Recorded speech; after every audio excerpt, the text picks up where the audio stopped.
Hello, everyone. I'm Jean-Claude BeyondMystic, and welcome to this very deep woo-woo special episode of Exit Now with Mr. BIX WEIR and Will LEHR. You can find BIX at roadtoroot.com and Will at perpetualassets.com. Will, BIX, welcome back to the show. How are you guys? Woohoo, woohoo. We're ready. Bring it on. Bring it on. Let's exit the system together. I love this poster. Will and I had introduced this poster a year ago as we were looking at the tea leaves and realizing here that we didn't have much time collectively to understand what was going on and to make our proper exit here from the big old system. Guys, thank you so much for joining us here today on this live interactive show. I'll try to take some questions from the audience here because a lot of people are worried about how this future looks here in the next couple of weeks. Of course, we're seeing panic mode from a lot of central banks around the world. So when those guys are panicking, you know that we're probably close here to some issues. In the meantime, Will, you're nodding your head. First of all, thank you for coming back on the show. We haven't seen you in a while. Let's take a quick minute. I think in the last show, you had mentioned that you wanted to move the family. Have you done the move already? Share that with the audience. Yes. Thanks for having me back on, buddy. It has been a while. COVID happened, 2.5 years ago now, and we were living in Southern California, which was beautiful and great and awesome, until COVID happened. So it was time to go. I've got young kids. Managing all of the governmental mandates and insanity out there, especially with young kids, became next to impossible. So we moved back to Texas, Central Texas. We're about an hour from Austin, a little small town in the hills. And man, it is awesome.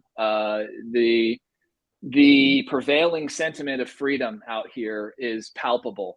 And it's one that there's just a don't tread on me mentality. There's it feels really, really good, and seeing what's happened with this tyrannical push the last 2.5 years with certain pushback from states like Texas and Florida even recently with the Attorney General. I'm sure you may touch on that later. I'm part of the exodus. We could even be called medical refugees, literally. I mean, there are like a lot of people that have had to flee certain states and head to red states where they can have freedom of choice. It's absolutely insane that it's come to this. And I have friends here in Canada who actually moved from Canada to Texas during this whole thing, but now they're somewhat coming back to Canada here as they're easing the restrictions. But we're hearing from the news in the last couple of days that, again, there's this weird thing coming up and we might need to go back to restrictions. Boo-hoo-hoo. Scare tactics all around. Well, Will, I'm happy to hear that. Hey, I wanted to ask you, when I met you the first time in Blanco, Texas, were you a resident of Texas at that time or were you already in LA at that time?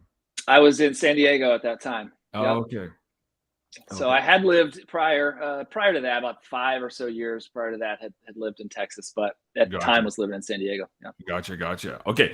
Well, thank you for the quick update there, Will. Bix, how about you? You're done with the Freedom Roadshow. What's up for the fall? Are you hunkering down with a good glass of wine and watching our markets collapse? What's up with you?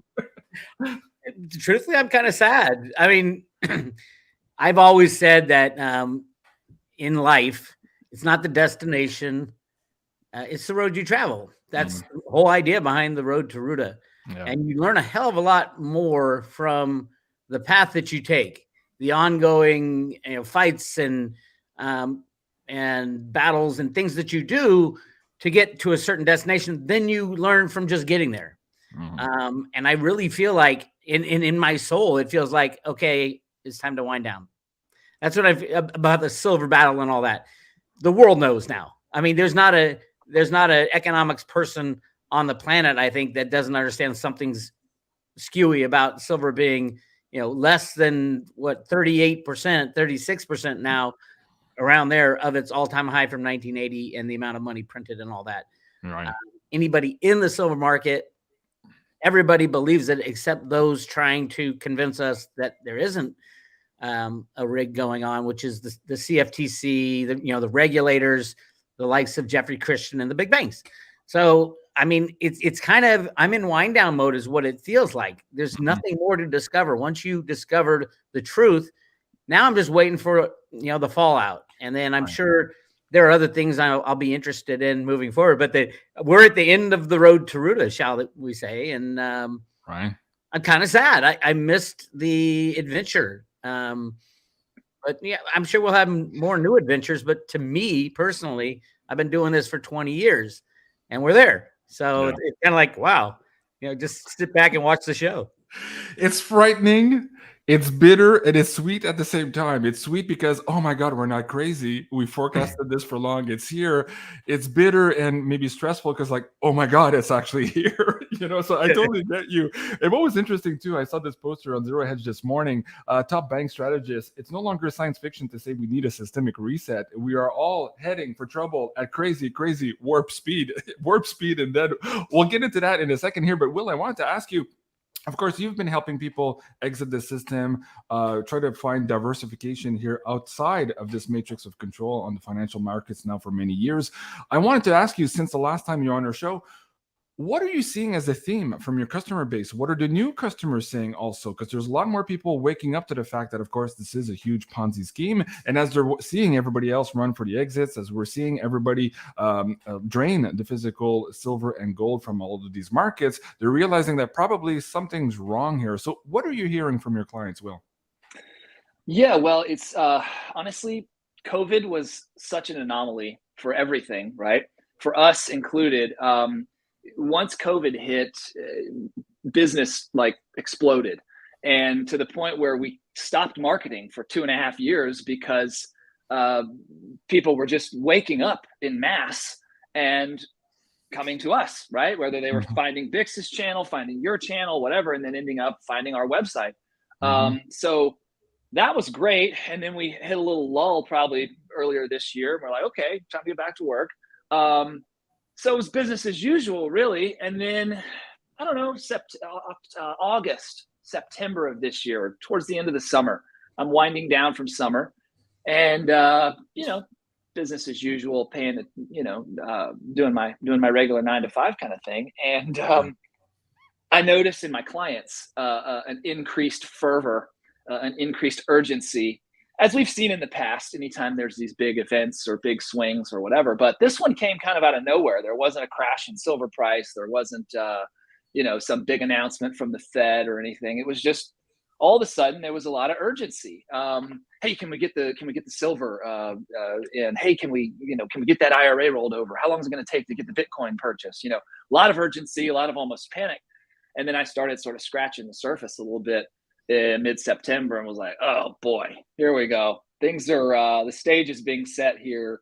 A lot of metrics that we see in the derivatives markets, in the housing markets, in the currency markets. I mean, there are alarm bells flashing all over the place that general Joe consumer is not seeing yet, except that maybe the for sale signs, there's more for sale signs in the neighborhood now than there are midterm election, vote for Joe, the sheriff signs. So, but yeah, that's been the prevailing sentiment really the last couple months is not panic, but urgency, extreme urgency. Urgency and a general sense of malaise. Like, I'm getting people who are friends who I would consider like very nice people and all that, but maybe not so awake. But even them in the last 2 months, they're like, something's wrong. They don't have the words to kind of explain it, but they feel it deep down that something's wrong.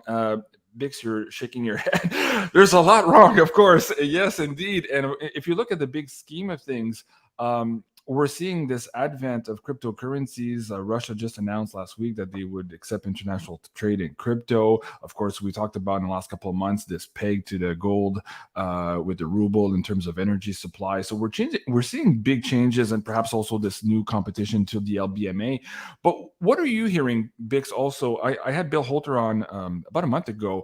He was supposed to be on today, by the way, guys, and we're switching that episode back to next Tuesday. There was a little bit of a scheduling conflict, so just check up on our schedule for the next interview with Bill and Andy. But Bill was saying that in the last little while here, what he's getting is people are calling to say, hey, I want silver, and please take my money right now. Deliver the silver later, but they're in a hurry to get rid of their cash. What's going on in your view, Bix, with that? Well, a lot of it, it really sparked things up when that big order that big Bill got, the $50 million order for silver and gold eagles sparked. And I was with Andy Scheckman at the time, riding through the middle of Texas, and I was with Will as well. And we talked a lot about that on the roadshow, what it meant for the publicity of that type of a a situation, especially for U.S. mint-made coins, which changed my understanding a bit as well. I like to take scenarios as far as I can, and one of the scenarios that I see coming into focus is a very high probability of the U.S. government at some point going back to a gold and silver standard. They have changed everything at the mint. They've increased the production capacity of silver eagles massively, but they aren't selling them to the people. They've pretty much stopped making silver eagles for the rest of the year, as far as I can tell. They did a redesign for security reasons of the silver eagle, and everybody's asking me, what's the redesign? I mean, I don't see any big change. There was two things they did. They put a little notch on the bottom of the silver eagles. In my mind, ran right to crypto identifier, a cryptographic identifier on each coin. They can do that in many different ways. Cliff talked about a Braille type of system. I had a customer contact me about diamond dust, that they can do QR codes with diamond dust, micro QR codes type of stuff. But then again, you have David Ryder, who was the head of the mint back in the 90s. They brought him back to do the redesign. He's definitely one of the good guys. And when he redesigned the back of the eagle, he said, look at the back of this eagle. And to me, it looked pretty much the same. It used to be the eagle with the chest thing and normal. And then all of a sudden, it's an eagle flying in with a branch, as in bringing it to the nest. And he kept saying, the eagle is adding to the nest. The silver eagle is being added to the nest. And I kept thinking, okay, I know these guys talking code. Silver eagle added to the nest. They are making silver eagles in massive amounts right now. Ventures Gibson, the current director of the mint, said so in her last letter. And they're not selling them to the public. What are they doing? They're adding it to the nest. If we are to go back to a gold and silver standard, you're going to need gold and silver coins out there, because people aren't going to trust banks anymore. The banks won't even be around, truthfully. Right. So we'll be headed to a gold and silver standard, I believe. Bix, quick piggyback onto that one, if I may. Do you think that Satoshi's Bitcoin might play a role into that too? Here we go. Absolutely. There's no doubt in my mind that Satoshi Nakamoto was working with the U.S. government. Knowing what I do about electronic money and the creation of electronic money, Alan Greenspan created the electronic monetary system, best computer programmer in the 60s, 70s, 80s, 90s, and 2000s. So yes, is he Satoshi? I think he was involved in it. Of course, he has denied it, but you think about it. And Satoshi said when Satoshi released his white paper, said he'd been working in 2008, said he'd been working on it for 2 years, and Greenspan left in 2006. And who's the only guy in the world who could never say, at the time, yes, I'm Satoshi, is Alan Greenspan, the king of the Fed, the Mr. Bubbles, who began this monetary printing waterfall that we're currently in a tsunami of monetary printing. So to me, that all makes sense, but you don't even have to go there. I think in the long run, we'll look back at the road to root of theory and say, holy shit, this is as close as anything else that was out there as far as what was really going on behind the scenes. So I think that's where we are. And Satoshi, I do think we'll have the million Bitcoin and the million Bitcoin Cash and all the other onslaughts to add to. But that's the other thing. It's like, what do we want to use as money? We'll be the deciders. The people will be the deciders, because no one's going to believe Janet Yellen or Jerome Powell, or God knows no one's going to believe like Klaus Schwab or the IMF. So they'll all lose credibility, and then it comes back to what do we want, and we can go back to our Constitution. So we'll see. Place your bets, baby, because the wheel that's spinning around. You place your bets on the roulette wheel. It's time to place your bets, because it's about to stop. It's about to stop. Musical chairs. And somebody used to tell me when I was a kid, the best way to win musical chairs is to grab your chair and leave the room right away before they stop the music.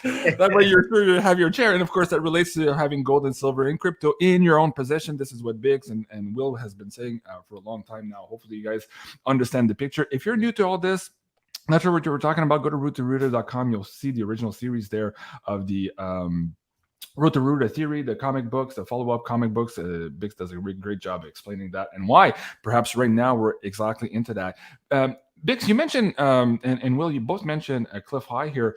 In one of this last video, he mentioned something about the fact that perhaps here he was suggesting that the government, or let's just, for the lack of better terms here, the bad guys were running out of some of these stolen or ill-gotten cryptos to manipulate this market. So they could be running dry here almost in time. A suggestion, but for that, I wanted to leave that as an idea for now. But I wanted to get into this. You just mentioned something about the U.S. Mint and all the subterfuge, the meanings, that perhaps the coding, they're speaking to each other. I wanted to bring this up. Let's go into, we'll do a little bit of deep woo-woo here, because I want to get into the new bill that was proposed for the gold standard here just last week or a couple of days ago. Before we do that, this last rally from Trump had a weird flag behind them. A lot of people mentioned that the stripes looked a little bit more silver and gold. I kind of see that, and you see that in the videos as well. But what was interesting was the missing stars. And Cliff was suggesting here that Mr. T, we'll call him Mr. T for now, was speaking for the SOC, and he was letting out the fact that we were now in the open warfare stage of this particular war. What are your thoughts on all that? I'll start with you, Will. Are we entering a new dynamic here very recently, and is it perhaps what was being forecasted here in that symbology with that flag? I think so. Yeah, I absolutely think so. In fact, I had a client I was on the phone with a couple weeks ago, and it was right about that 9/24 time frame when the guy was like, in September 24th, this, something's going to happen. I think that was it. Anyway, she had gotten some intel. Again, it's amazing over the decade and a half what we've built in this community of us on this broadcast, our clients, our friends, and all of their networks, and all of it sort of filters together. It's really amazing. Now I just like pick up my Twitter, and I have a couple of my chat groups, and everything's there. I'm like, oh wow, look, this is happening, that's happening. But yeah, this particular client, she had gotten some intel from a good friend of hers, a childhood friend who was apparently very high up in the military, and it was an email. And I was like, ooh, goody, will you forward it to him? And this was like in happenstance. We were talking about her finances and stuff, and just in happenstance, he's like, oh, are you into this stuff? Well, let me share this with you. And I was like, oh, can you forward it to me? She was like, no, I can't forward the email, but I'll read it to you. And so she read it to me, and I'm vigorously taking notes, right? And this was about 2 weeks ago. I share it with my buddies in my Apocalypse Horseman chat. They're all Canadians, by the way. Just a bunch of friends of mine. They dissect everything. I shared it with them. We are very apocalyptic, us Canadians, Keep going. For good reason. A day later, literally, maybe the next day, maybe the same day, one of my buddies goes, holy crap, JC's having on somebody, one of your psychics, somebody who they really love. I can't call her names. JC's having what's her name on, and she's reading Will's thing word for word, or close to word for word. I'm like, interesting, Yeah, there's no question, man. We have the fuse has been lit, and from all of the signs that we're seeing, I mean, there was a really good drop the other day that I listened to, where he was dissecting kind of how everything falls. I mean, I always thought we'd see this thing in Europe, and I thought, okay, it's probably going to be this winter with the gas crisis. Then we'll see financial markets crash, and then we've got 2 weeks before it hits here or whatever. But I don't know if it happens faster. Like once the dominoes start to go, it's really, really fast. So let me get Bix on as well on this idea that, as Cliff was saying, we were perhaps now moving into a different phase of this spiritual war. We'll call it spiritual here because we'll watch some of the language in Europe. It might get us triggered. But you guys understand where we're getting with this. Are we into this new phase where more people are going to come to the conclusion that we are, in fact, in this maybe last Uranus-Saturn square where we're fighting the forces of centralization, the old guard, the Pisceans, versus these new Aquarians that are coming up here, ushering the age of Aquarius? Is that perhaps what Mr. T was signaling here with the flag? And also, does that indicate also that there might be something more to this U.S. congressman introducing this bill here? Now, this has happened many times in the past in the States, and it never goes anywhere. It dies on the order table. I get that. And I asked that to Cliff the other day and said, there could be something different this time around. And it's not necessarily just for legislative purposes that would be in our news. Bix, let's tread carefully here and see how we can tie the dots together for the audience. Definitely things are changing. Tulsi Gabbard came out. I don't know if you heard her entire speech. I highly recommend listening to the entire speech, not just, hey, I'm dumping the Democrats, but everything she said. Yep. I mean, the only thing she left out was probably that thing we can't talk about right now, and also the manipulation of all the markets. So there was very bad words in all of that. Yeah, I didn't say a word. I'm very sensitive to YouTube. Yeah. But amazing. I everybody listen to that, what she's had, the full speech. I mean, she went down each and every thing that we've been screaming about for a long time. As far as the gold bill, the new one, I read it and I'm just laughing to myself. I mean, it was so ridiculous in that they were saying, "Oh yeah, we'll hold gold and then we'll attach it to the U.S. dollar, the Federal Reserve note, basically." And I'm like, whoa, wait a minute. That does nothing. It doesn't stop the amount of Federal Reserve notes. It does literally nothing other than the one thing that this introduction of this bill does is call attention to gold as money. Now, we don't really have to do anything. We can go back to our Constitution, the definition of a dollar, and then gold in relation to the definition of a dollar is a certain amount of silver, and a definition of a gold eagle is a certain amount of the silver gold ratio. Now, the silver gold ratio right now is at 88-1, which is the most ridiculous thing I think I've ever heard in my life, except we've been living through it. I have done a massive amount of work to show that there's so much more gold in the world than they're telling us.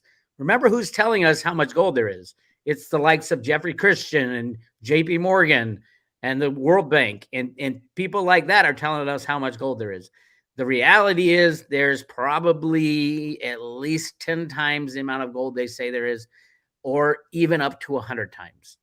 And I've found a lot of those spots. You can call them conspiracy if you want. You read Peggy and Sterling Seagrave's book and you say, oh yeah, it's a conspiracy, except there's thousands of actual documented, they have all the documents to all the gold coming out of the Philippines.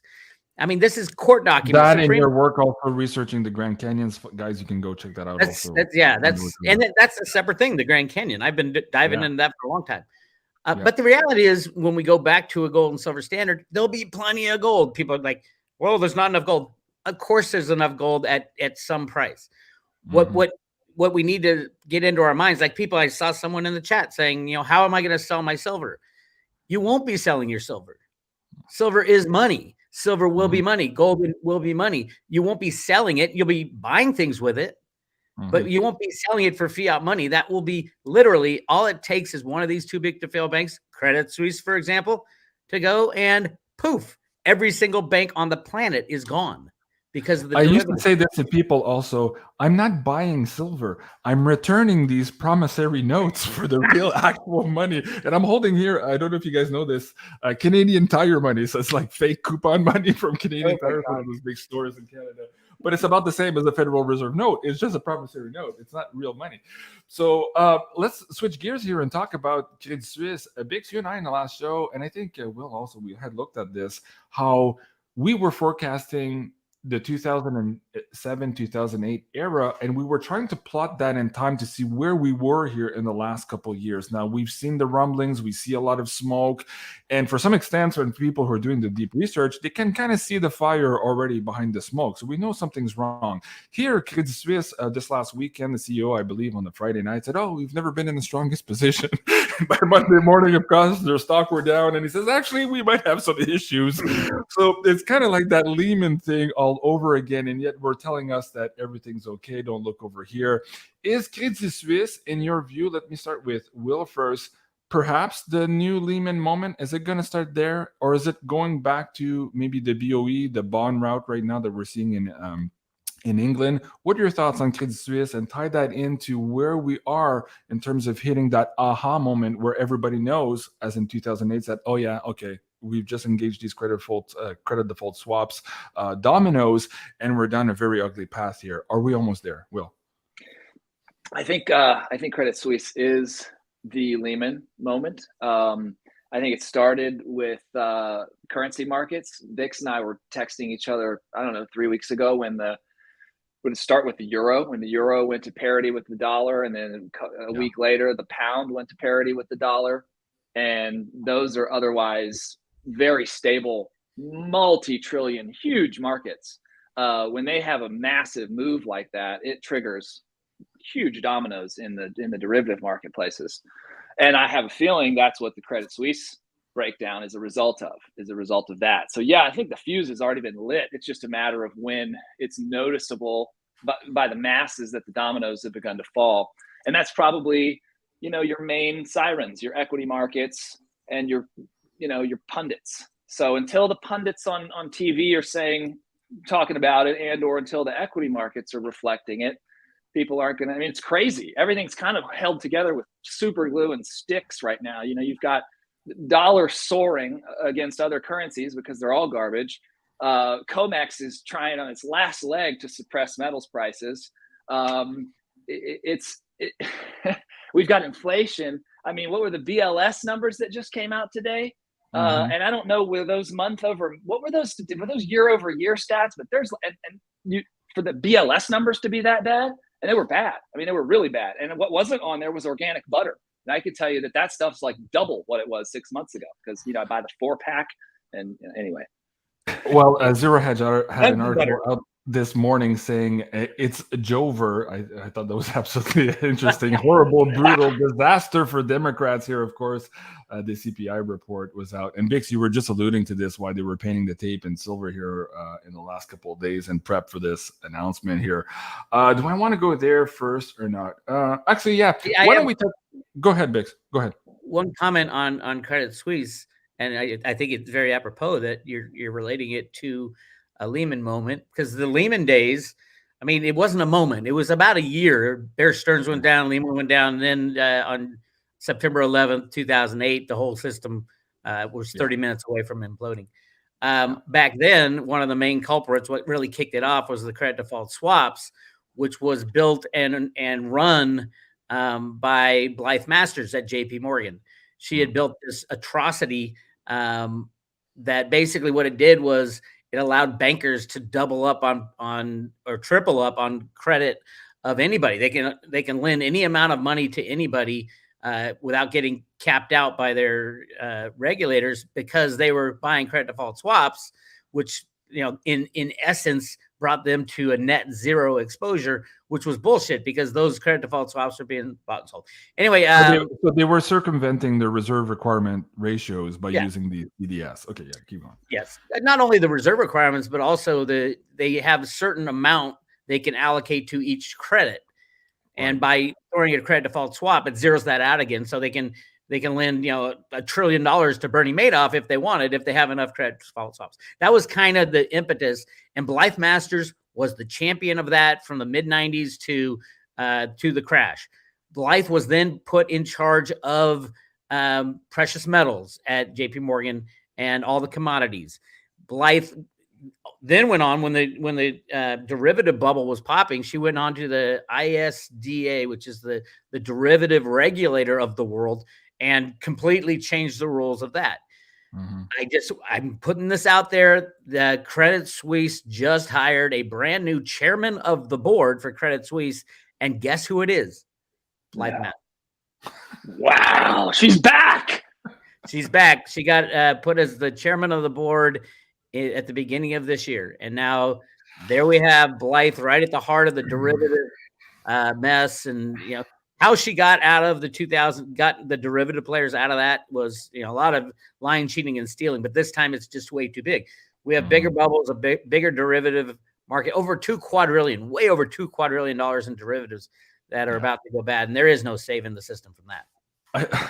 Wow, we could do a whole show on that, and maybe I'll get you back on and we'll look into that, because again, it's affecting everything. And for people this time around, you mentioned it this earlier, nobody's going to trust anybody. And I truly believe that. And when Jim Sinclair says there's probably going to be 2 or 3 resets, Cliff High also says the same thing in his Webbot data report. Like, they're going to try something and people are going to say, no, we might have another thing. And then, no, that doesn't work either. And here it is, a huge decentralized multipolar world that we're going into. Speaking of that, Google just tapped Coinbase here for their exchange for crypto payments. This was in the news the other day. I wanted to get your take on that. Let's take a quick aside on the crypto markets and see how perhaps these players are seeing the battle here between the old central guards, the central banks trying to introduce their CBDCs, and perhaps other players here who are trying to capitalize on this war between the centralized and the decentralized cryptos. How do you see this announcement? Let me start with you, Will, and then I'll get to BIX on that.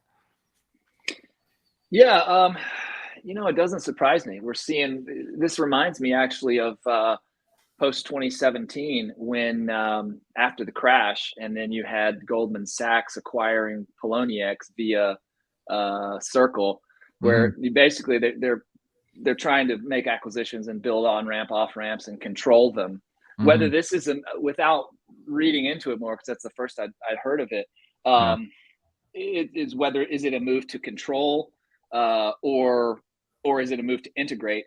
Right, to integrate payment systems. It could be one, it could be both. Well, let me bring up something else in the context here too. Biggs, we had Elon Musk here in this whole strategy to buy Twitter, and there was some underlying thoughts that perhaps he would use some blockchain technology, superimpose it on Twitter, and then offer also maybe payment methods. So is that the decentralized payment system that is taking form similar to Truth Social, taking form in terms of the censorship versus what we're seeing here with Google and Coinbase, maybe the old guard? What are your thoughts on that? The whole Twitter thing, perhaps moving into brand new decentralized payment systems that we have yet to hear about? I'm surprised it took them so long, truthfully. Every company on the planet now is working on a crypto strategy going forward. I mean, when people say that, well, they're running out of cryptos to rig the price, I don't see that at all. They use derivatives and these crazy exchanges that allow them to sell as much as they want. It was like interesting. I got an email about my Mt. Gox Bitcoin. I have one Bitcoin in Mt. Gox, and I got the final payout numbers of how much I'd be getting from that my one Bitcoin in Mt. Gox 8-9 years ago. I think I'm gonna get like $800 from that, because they used all that crypto to suppress the price. But you don't need cryptos to suppress the price, just like you don't need the real silver to suppress the price. Right. Look at the volumes. There's massive amounts of cryptos being bought and sold. It's all derivatives. All these exchanges don't have the coins that they say they have, and it can fly around all you want. And it's better than it was. Back when China was heavily involved, you saw 100 times leverage going on. Probably now it's 50 times leverage. So you don't really need cryptos to do that. But I do want to say one thing. When you mentioned CBDC, and I think this is important for everybody. Everybody's afraid of CBDCs. There's one guy on the planet who can stop CBDCs. Reggie Middleton. 100%. In violation of Reggie Middleton's patent is the CBDC, trading a cryptocurrency for the guild or the yuan or the US dollar. That is, and as a matter of fact, Reggie uses that as an example in his patent that was approved. So love him or hate him, Reggie. And I do think the powers that be did this on purpose. Granted him this patent for such an important technology. So that, hey, here's a gigantic monkey wrench. Well, I had Reggie on earlier this year. Fabulous interview, guys. Go check it out.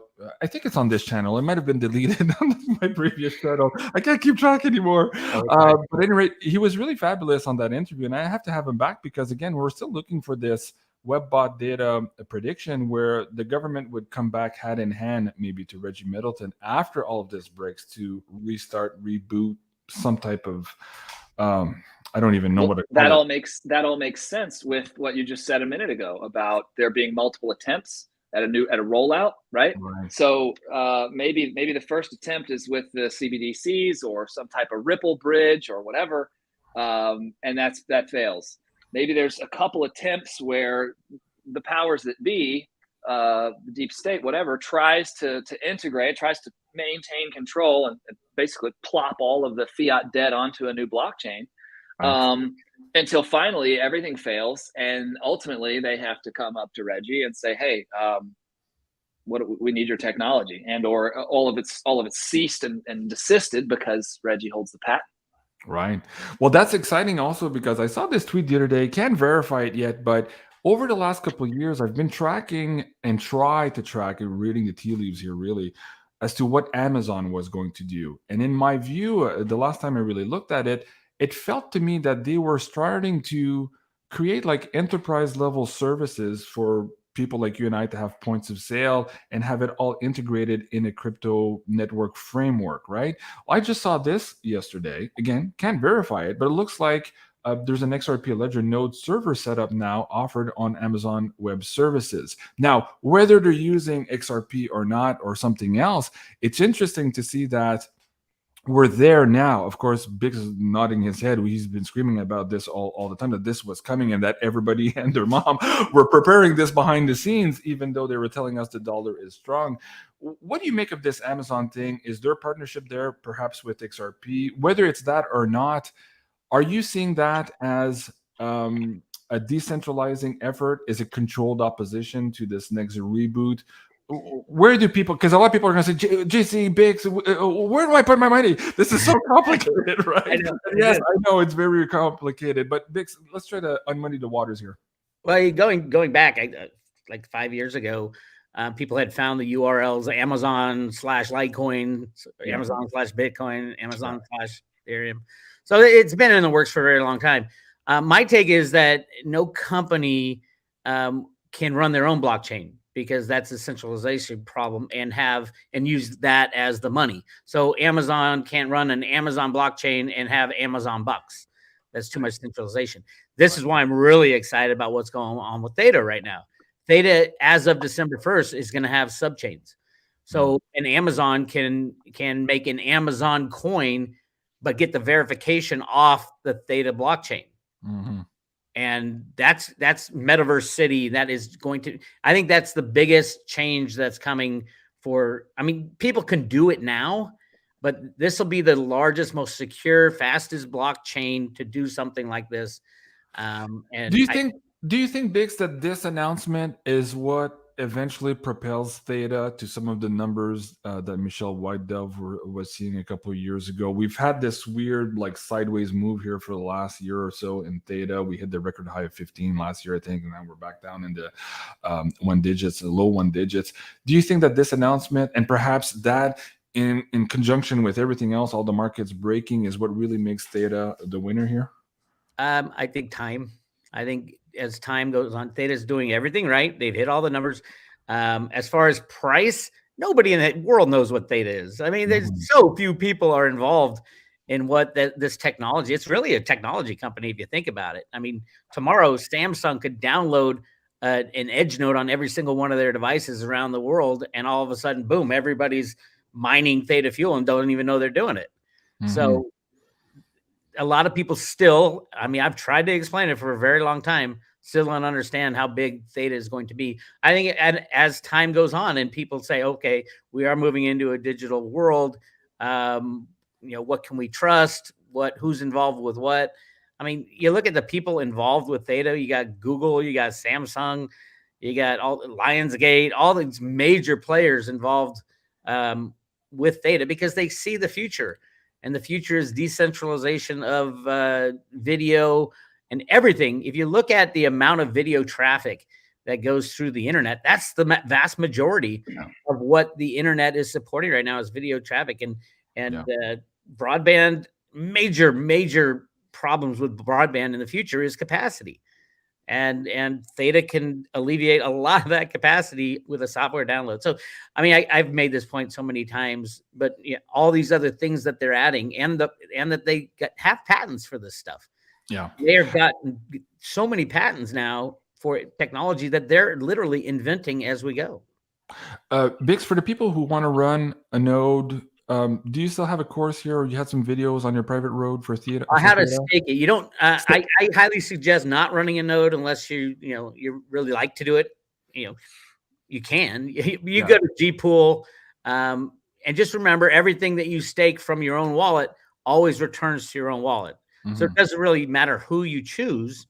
Gpool was the biggest. I think their fees are a little high compared to everybody else now, though. Right. But just, as long as you know that you don't have to trust anybody else, they can run your Guardian node, and you can earn theta fuel. But at the end of the day, everything comes back to you. If they go out of business, if there's a bomb, or the government makes it illegal to mine, all those coins will come back to your specific wallet, and that's an important thing to think about. Okay, very good. Jack, Halloween is coming up. Jack is asking, hey, how about some Jim Willie? Well, folks, yes, indeed. Jim Willie is coming back. I'm starting a brand new banner show here on my Rumble channel, live, free, and hopefully uncensored. Yes, that's the tagline. So check that out. That's going to be Monday, this next Monday here at 3 p.m. Eastern on October 7. And today, right after this show, of course, at 4 o'clock is our weekly uncensored Rumble show with Janine and Jean-Claude. So stay tuned for that as well. So just join us at rumble.com/C/BeyondMystic is the address. Will, I wanted to ask you, I saw this weekend and it really messed me up, but I wanted to ask you, what the fuck is happening with PayPal? This was the biggest boondoggle ever. What a crazy story. Of course, I blew my technical support email monthly budget just on that one day of all the emails people asking me, oh my God, what am I going to do? I want to change my payment system to whatever. What's happening? Is this that was Go ahead, Will. That was not a boondoggle, my friend. That was a trial balloon. That was a trial balloon to see, how well it would be received, or if it would be received. And it was immediate blowback. To the point where they retracted the next day, or was it the same day? They retracted and said, "Oops, no, that was an error." No, it wasn't. Your legal team reviews everything that goes out. That was not an error. You guys are evil, and we know it. So what's happening is now we're seeing it on the retail level. We're seeing all of your individual accounts be plugged. People are pulling them left and right. My bookkeeper, everybody I know is pulling everybody that is in this movement. Or that's paying any attention is pulling it. My company is in the process of pulling it. Of course, it's integrated into lots of different networks throughout my infrastructure in the company, including Braintree, who PayPal owns. So there's several layers of it that we have to purge, but we're purging it. So that'll take time. But I think there's other companies too that are doing it. Why sleep with the enemy, Yeah. On one hand, though, I get you, but there are a lot of people who are saying, okay, so we're not going to use PayPal, but we're going to use your credit card. It's still the devil's money. So it's not much better, but I get the fact that people en masse here just woke up and said, fuck you, this far, no further. We're not letting you into the censorship game. We're not going to play that with you. So that's a big mess. I'm encouraged to see that. Finally, the humans are waking up and saying, no, we're not having any of it. And this was so swift. And even though these guys are backtracking, I don't think they've stemmed the bleeding. From what I can see, they haven't stemmed the bleeding. No, they haven't. They haven't. Yeah. And to your point a moment ago about have we entered the hot war, or the period of hot zone and yes, we absolutely have. If you look at the last 10 days of announcements, whether it's Tulsi Gabbard, whether it's the Florida Surgeon General, whether it's the attorney that fought the CDC for a year and a half to get that data that just came out days ago, to this, to that, to that. I mean, there's been a tsunami. I mean, literally every day there's some bombshell that goes off. So yeah, I think we're there. Yeah, I think we've crossed the Rubicon. Tom was saying, hey, JC, put your Rumble link in the chat. Okay, so I've just done that. It's on the live screen now. And I just want to notify you guys too. After the live stream here, I'll put the live link to roadtoroot.com, to Perpetual Asset Management also, and to the Rumble. So you'll see that in the pin comments below the video as soon as the live stream is over. Bix, okay, so we're 43 minutes in. I've got about 7 minutes left. Let me start with you, Bix. How, man. I know it's gonna be. You're gonna be JC. You're giving me 2 minutes to answer this. 3-hour question here. What do people do right now? Like, I know if they're following us, they've prepared. They've done a lot. They've also worked on themselves. They've thought about living outside, slowly divorcing for the system. They're there, but they're also dealing with the anxiety and what Clefai was talking about here. This dread that might not be theirs, but might be I'll just say the bad guys' dread right now, because their plans are not going so well. So we're in this critical moment now. where it's very hard to predict. And also, we could see a lot of fireworks here. So we need to keep our wits about us. What would you say to the audience members before we go? And Will, I'll come back to you too, because there's a lot of people asking me about self-directed IRAs and stuff like that. And I always try to send them to you, but I need you to explain that before we end the show. Okay, Will? So, BIX, what do we do here to navigate the next little while here? I'd say stop thinking about yourself. I think that for the past 100 years, people have not wanted to deal with this problem. The destruction of the old system and the beginning of something new. We don't want to give this problem to our future relatives at all. So we're going to have to deal with it. And God bless us for doing it, taking on this challenge, because for the last 110 years, they wouldn't do it. Nobody has done it. Nobody's had the balls to stand up to the banking cabal, the deep state, and all that. But don't think about you. Don't be afraid. We have to do this for our future, our kids, and whatever our future is. And we came down here for this reason, if you ask me. If everybody chose to incarnate at this time, hey, this is what you wanted. So think that way, and you'll get through it. To me, if you're late to the game and haven't bought any silver, buy the 40% silver. 40% silver and 35% dimes are the only things left without this huge premium on it. Yeah. It come from the U.S. Mint, by the way. If you can find it, yeah. You have the storage. If you can find it. I think Andy Sheckman said he's got some 35% nickels. They're war nickels that were made with 35% silver. And people just forgot about the 40%. These are half dollars made between 1965, 1970 or 71. And the premiums, I mean, you look at Silver Eagle premiums, they're almost at 100% now. Yeah. It is insane. You know, with $18.50 silver or $19 silver, they're almost at 100%. This is insane. But if you do believe in what Jim Sinclair was saying, that the U.S. might confiscate regular silver and only allow U.S. coinage, damn. I mean, the premiums are well worth it. So my advice today is buy the 40%, buy the 35% if you can find it. But you know, I told this to my private room members a couple of days ago, so they might have bought it all already. And I know I've been saying the same to all my people as well. Guys, check out beyondmystic.net/silver. These are the discounts afforded to the Beyond Mystic audience for this week. Of course, the 22 silver maples at $725 over spot. And if you're looking to bulk up a little bit here, you have some kilobars at $350 over spot. If you're on the Canadian side of the equation, there's a link here that'll bring you to the mfbullion.ca website, where you can order in Canadian dollars and have it delivered from the Canadian warehouse here. We have the 10-ounce silver bars at $595 over spot there. Bix, before I let you go, on Road to Ruda also, I mean, it's the way of the crypto warrior. We have a lot to learn here. We're all transitioning and we all have to educate themselves. What do you have for people here on the private road in terms of, you know, maybe getting a leg up here in terms of this education and facing this brand new world that is fast coming up upon us, as the poster was suggesting here on Zero Hedge, at warp speed? What's on roadtoruder.com, Bix? Well, Road to Ruda, we do 2 or 3 private road discussions. I mean, the big ones are the Jenny Moonstones. If I have questions, I'm dealing behind the scenes of the banking system.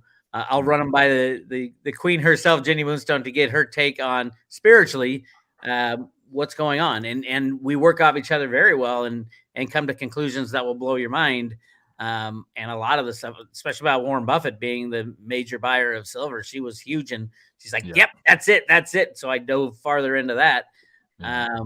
So I do think he's buying up all the silver right now, and just like in 1998, 99, nobody knew it was Warren Buffett until the day he said, "Yeah, we're not buying anymore." Right. And once he announces that, you know, he hasn't bought anymore. So, yeah, go to roadrunner.com behind the scenes. I also have a whole section on Theta, what it is, how to buy it, store it, and stake it. And you don't want to wait. Now is the time.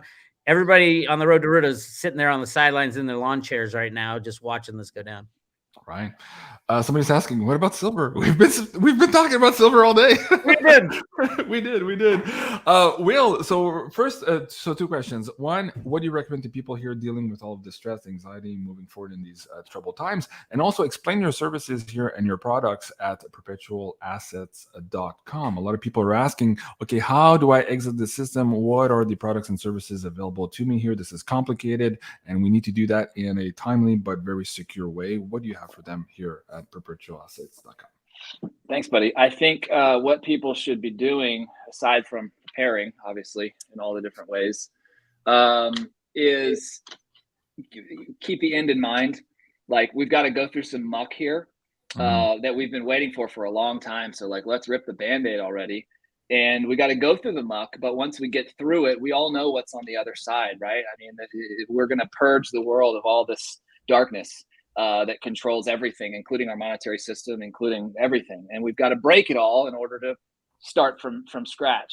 So it's going to be mucky, but you've got to muck through the swamp to get through to the beach on the other side, right? So I would say keep that in mind. And ultimately, local networks, like, get to know your neighbors, talk to them about these things, find out where their head's at with different issues, whatever, test the waters, find out who your friends and not your enemies are, but find out who are the people that have their heels dug in the sand and going to be the ones that are going to suffer the hardest from this, that are going to need the most help from this, right? I mean, the people that we're arguing with on Twitter right now are the people that are going to need the most help when this thing drops. They're the most tethered. It's going to be the most painful to rip that Band-Aid. A lot of them will not make it. There will be psychotic breaks. There will be, yeah, I would say get to know your neighbors, build local networks. That's probably one of the best things you can do.